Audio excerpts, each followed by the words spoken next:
Linggo, ika-10 ng Pebrero. Hindi namin dapat pabayaan ang bahay ng aming Diyos. Nehemyas, Kabanatang 10, talatang 39.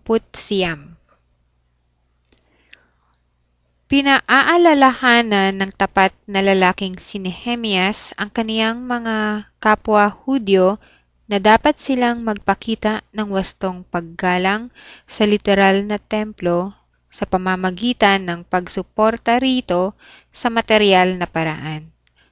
Sa ngayon, tinitipon ni Jehovah ang kaniyang bayan at pinagsasaya niya sila sa loob ng kaniyang bahay panalanginan, ang kaniyang espiritual na templo.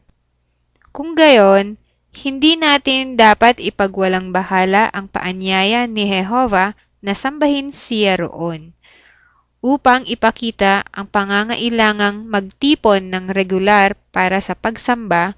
Humula si Isaias. Tiyak na mangyayari na mula sa bagong buwan hanggang sa bagong buwan at mula sa Sabat hanggang sa Sabat ay paroroon ang lahat ng laman upang yumukod sa harap ko, ang sabi ni Jehovah. Nangyayari iyan sa ngayon. Bawat linggo ng bawat buwan, regular na nagtitipon ang mga nakaalay na Kristiyano upang sumamba kay Jehovah. Ginagawa nila ito sa pamamagitan ng pagdalo sa mga Kristiyanong pagpupulong at pakikibahagi sa pangmadlang ministeryo, bukod pa sa ibang mga bagay.